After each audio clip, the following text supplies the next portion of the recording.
Ciao a tutti e bentornati sul canale. In questo video voglio parlarvi di come ho personalizzato la mia Sony per sfruttare al meglio ogni tasto funzione disponibile e non perdersi nelle pagine infinite del menu per trovare una singola voce.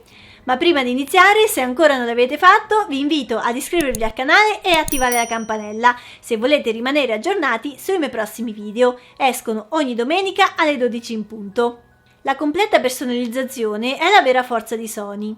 Considerate che avere in mano una mirrorless di qualcun altro, impostata in modo diverso dalla vostra, significa non sapere per niente utilizzare quella macchina fotografica, anche se è lo stesso modello di quella che avete voi, perché la personalizzazione la rende unica e su misura per ogni singolo utente.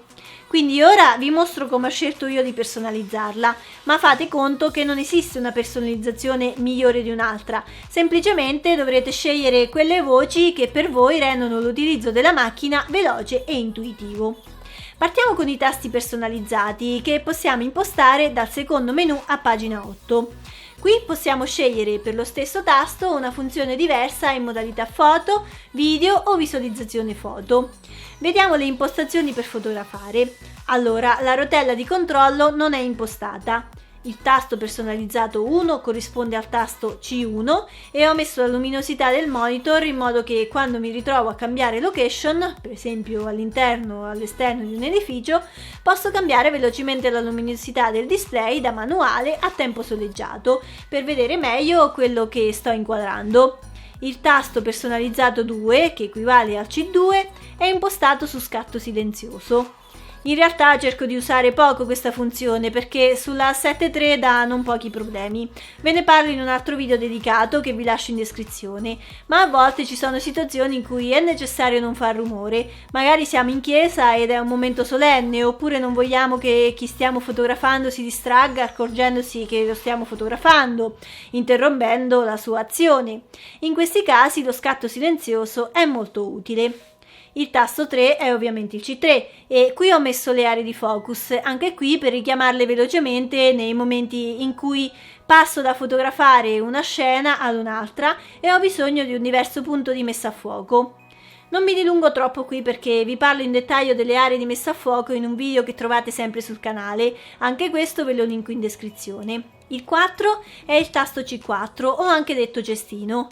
Da questo tasto attivo o disattivo la modalità touchscreen sullo schermetto, perché a volte capita di toccare involontariamente l'LCD e attivare per sbaglio qualcosa che non si desiderava. Nella seconda pagina abbiamo il tasto centrale multi SLT, che in pratica si attiva quando schiacciamo il joystick qui di lato.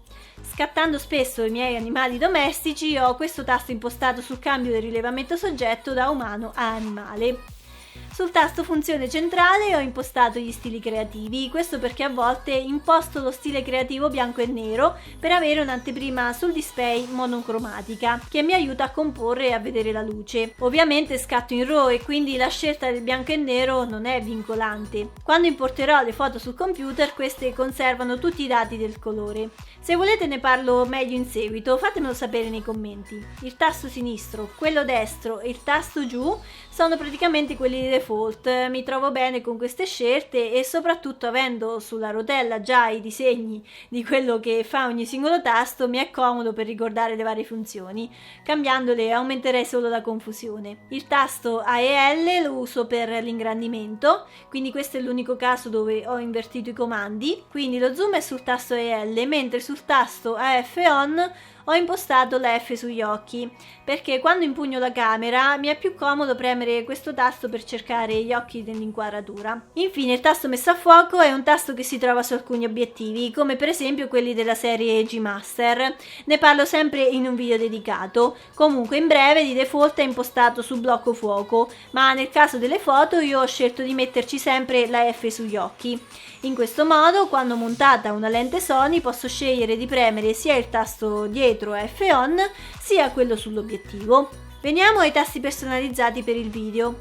In generale la maggior parte delle voci sono lasciate di default e quindi seguono le personalizzazioni che ho fatto nel campo foto. L'unica differenza è il tasto C3 che utilizzo per passare velocemente dall'autofocus al manual focus. Come sapete, se fate video a volte il manual focus è essenziale, quindi ho impostato un tasto di richiamo veloce per questa funzione. L'altra modifica che ho fatto in questa scheda si trova a pagina 3 ed è il tasto F-On che ho impostato sulla selezione del formato APS-C o pieno sensore.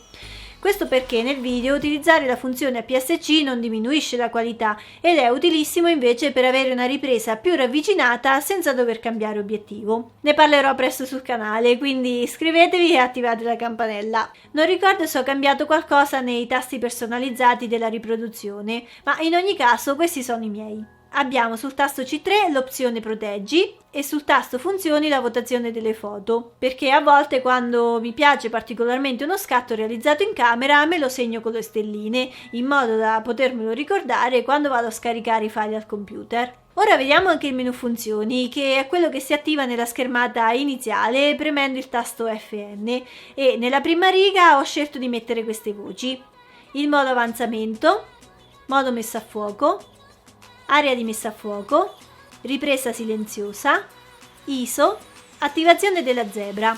Nella riga inferiore invece abbiamo modo flash, la compensazione flash, il bilanciamento del bianco, ISO auto minimo velocità otturatore, profilo foto, modo ripresa. Sono voci che servono per un richiamo veloce sia per foto che per video. Ad esempio i profili foto li utilizzo quando sono in modalità ripresa e, tra parentesi, se volete saperne di più su quali sono i miei preferiti trovate anche qui un video dedicato sul canale. Vi lascio il link in descrizione. Infine vi condivido anche il mio menu personalizzato, che è quello che trovate come ultima scheda, quello con l'icona di una stellina.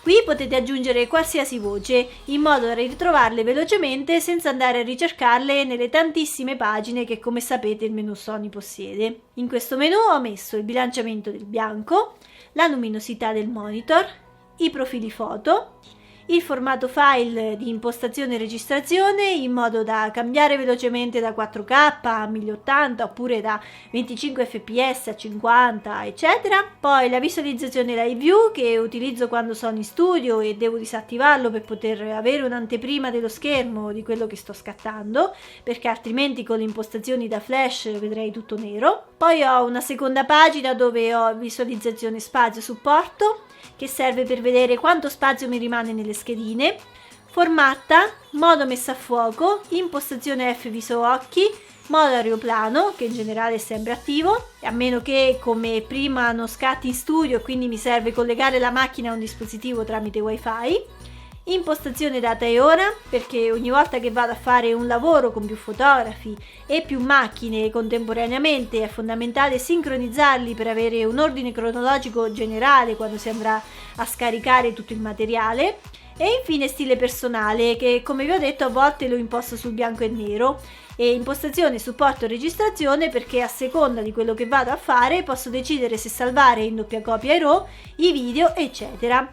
Se volete saperne di più su questa opzione, link in descrizione. Bene, queste erano le personalizzazioni della mia macchina fotografica. Fatemi sapere le vostre nei commenti, se si assomigliano o meno, e se avete trovato utile questo video lasciate un bel like. Io vi saluto e ci vediamo la prossima settimana con un nuovo tutorial. Ciao!